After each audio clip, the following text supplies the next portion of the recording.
Hello, my dear students. So today I am making this video for you all based on the topic vaccination from the chapter Health and Hygiene, chapter 8. All right. So without wasting any time, let's start with this vaccination. So first and foremost, students, what do you mean by vaccination? This must be a primary question to you. But before we know the process of vaccination, first we have to understand what do you mean by a vaccine. All right.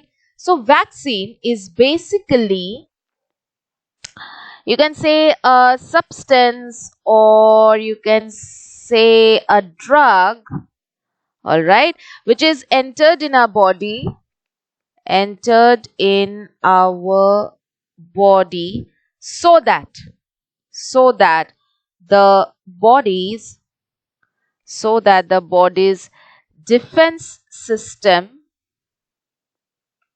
becomes more strong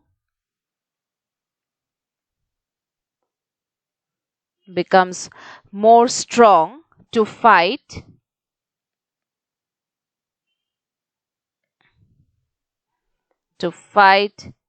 serious diseases. Like previously it was the smallpox virus, or then came the swine flu, then Ebola virus, and right now we have coronavirus. So these are some deadly diseases which is present in the world, and to prevent that we need vaccines. All right, okay, just a second. Yes, so we need a vaccine. So these are those substances or drugs which this is the person, it is injected in our body so that the defense mechanism system develops more to fight such serious diseases. All right, let's go to the next slide. Now see, the thing is, our body has a defense system in the form of, we have WBC, which are called what? The soldiers of our body. They are there to acting like a defense mechanism. But then you may ask me that if WBC is there, then what's the reason for another vaccine? Our WBC can work, isn't it? The thing is, the WBC also has its own capacity to fight diseases, right? Our soldiers also have a minimum a capacity to fight all those infiltrators or terrorists. Similarly, same goes with our body. So as the WBC keeps on fighting several diseases day after day, then these WBCs, they become weak, and then our immunity or our defense system also becomes very weak, and it's like it's not possible to fight off those serious diseases. So for this purpose, we need a drug, or we need a substance to be injected in our body so that our defense system becomes more and more strong day by day. All right, now how do we do this? Okay, vaccination, let's see. So what we do, suppose right now what are we doing? We are taking the coronavirus. All right, coronavirus is somewhat like this spikes, a rough diagram I'm drawing. Okay, so when we make a vaccine, what will we do? And in the vaccination process, suppose we will take a small part of the coronavirus. We take a small part of the coronavirus. We have taken this part, so this is the small part. What are we going to do is, we are going to make this particular part inactive. Okay, inactive, or if this part of the virus is capable of making several sorts of serious diseases after going inside the body, then what are we going to do? We are then going to make it inactive. Like the disease making capacity will be less, disease making capacity will become less. All right, now this small part of the virus or small part of the bacteria, whichever may be the pathogen, that is injected in person A. This is person A. All right, with the help of an injection, it is injected in person A. What will happen? This person has its own defense system. Own defense system is there, right? This person has its own defense system. So the person's own defense system will start fighting this small particle that is injected. All right. But this own defense system will not be able to fight for long. Then what will happen? Another type, okay, by the way, I must tell you, this own defense system is called the innate immunity. What do you mean by innate immunity? It is that immunity or immune system in our body right from birth. Right from birth. All right. So when this innate immunity fails, then another immunity starts in our body, that is called the adaptive immunity. What is adaptive immunity? Adaptive immunity starts. What is adaptive immunity? This is that immunity which we acquire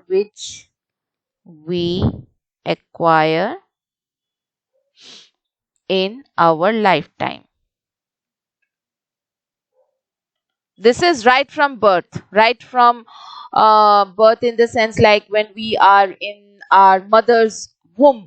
Okay, and this is adaptive immunity is after we are born and then we keep on growing. So this immunity also starts developing. All right, so shall I rub this board and then I think I shall erase it and then it will be very easy for you. All right, what do we see here? So I shall draw it in this way.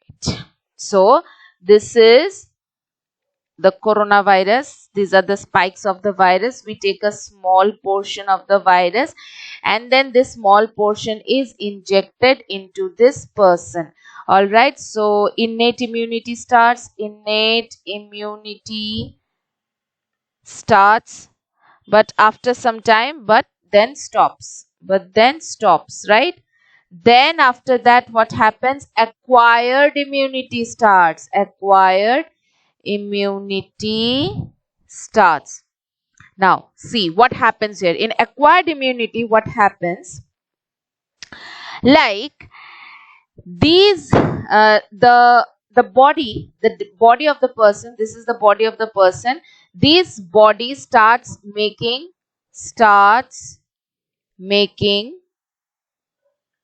antibodies, and these antibodies are Y shaped. Okay, these antibodies are Y shaped. What are antibodies? Antibodies are proteins.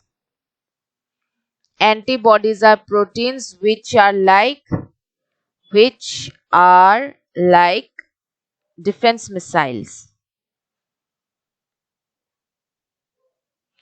Do you remember, students, I have taught you about this defense missiles in the blood group topic that I was teaching.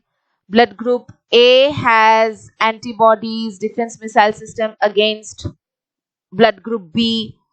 Okay, so if you all can recall, then you all will be able to understand it much better. So this is the antibodies. What are antibodies? These are some Y-shaped proteins which are like the defense missile system. So these antibodies are produced in the acquired immunity, and what happens? This Y-shaped antibodies will go and attach. This Y-shaped antibodies will go, see, this will go and attach to the virus, this particle, virus or bacteria. They will go and attach to this particle and will destroy it.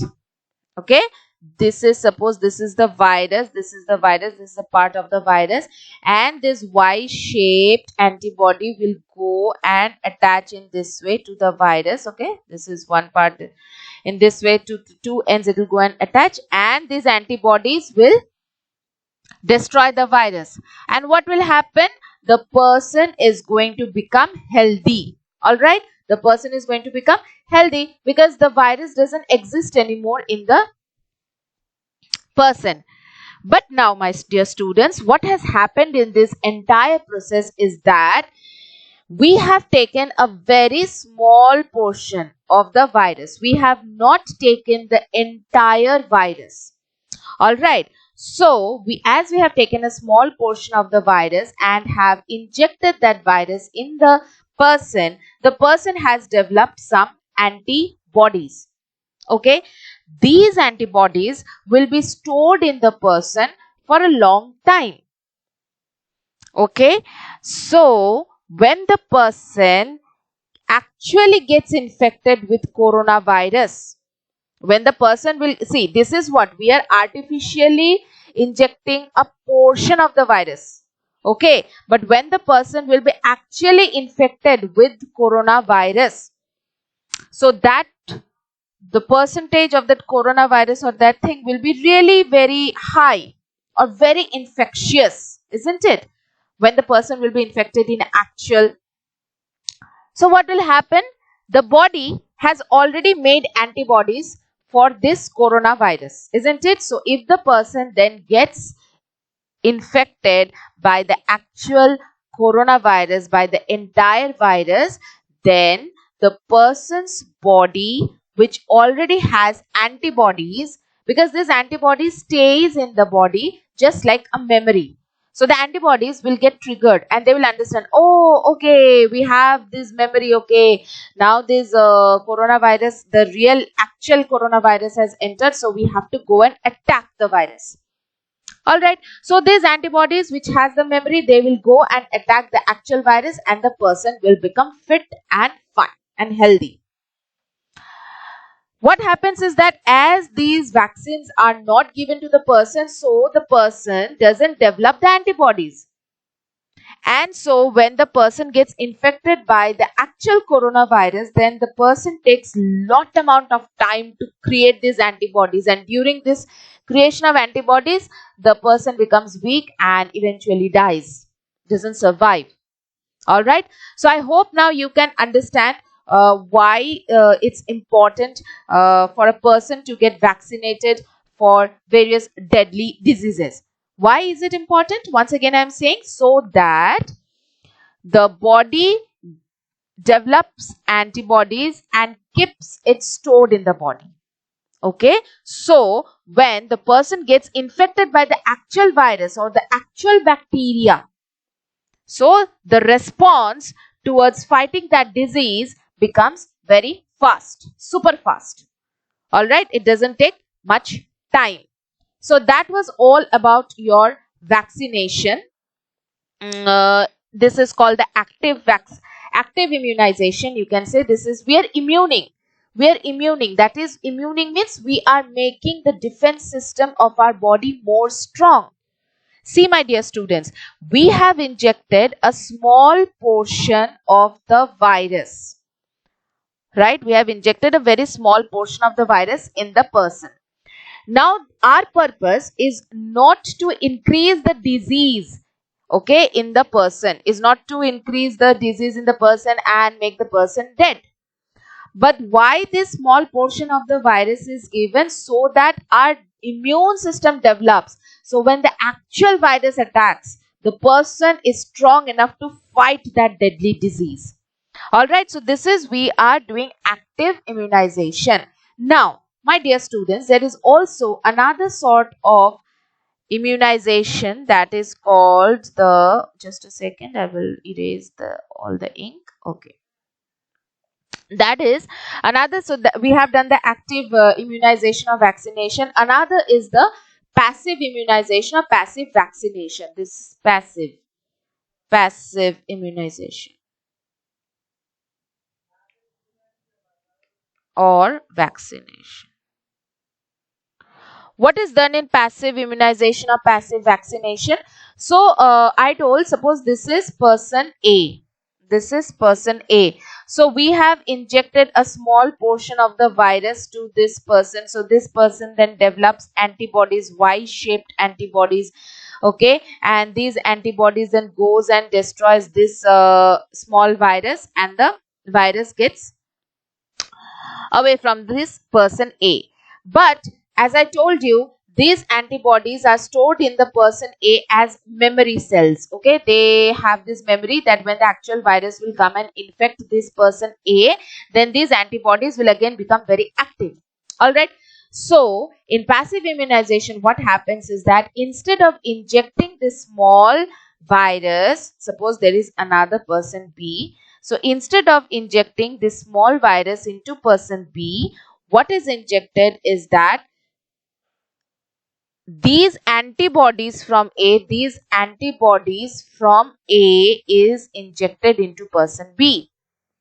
I repeat again, instead of injecting this small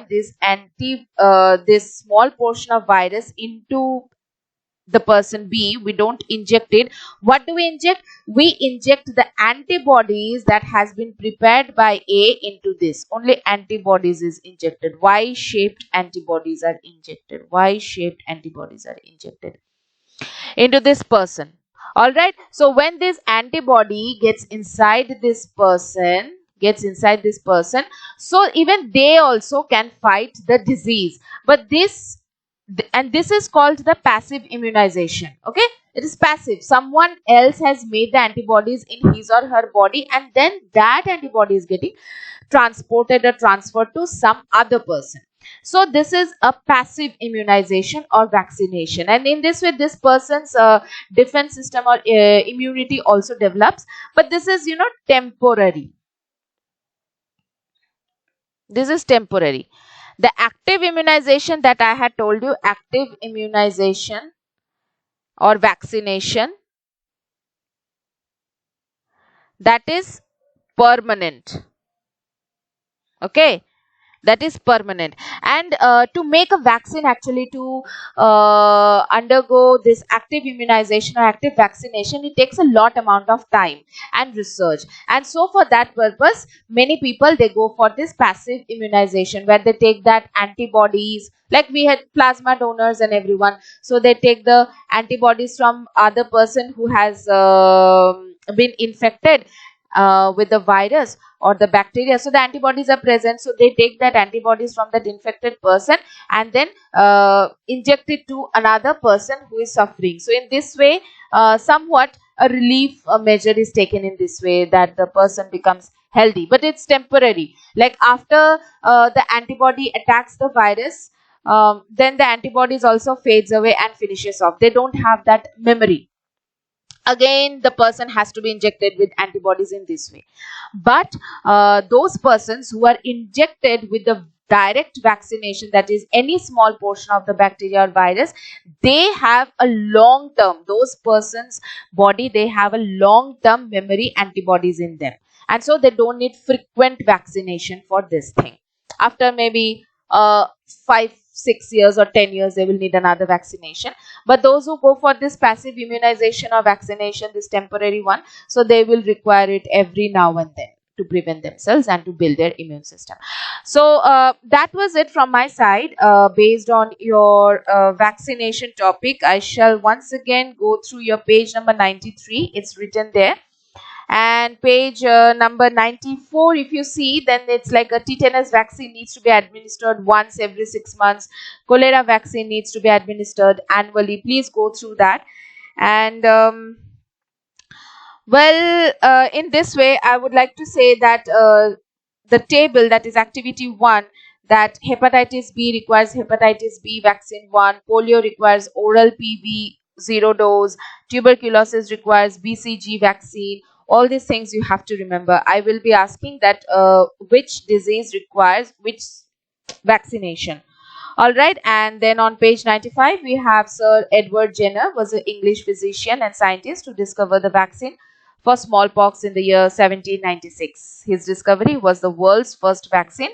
He is called the father of immunology. So that was it, and I'll be asking questions from this chapter only on vaccination part. I hope you will be able to understand what has been taught to you all in the video. If not, then please rewatch this video, and obviously I'm there. You can ask me anytime. All right then, take care. Bye.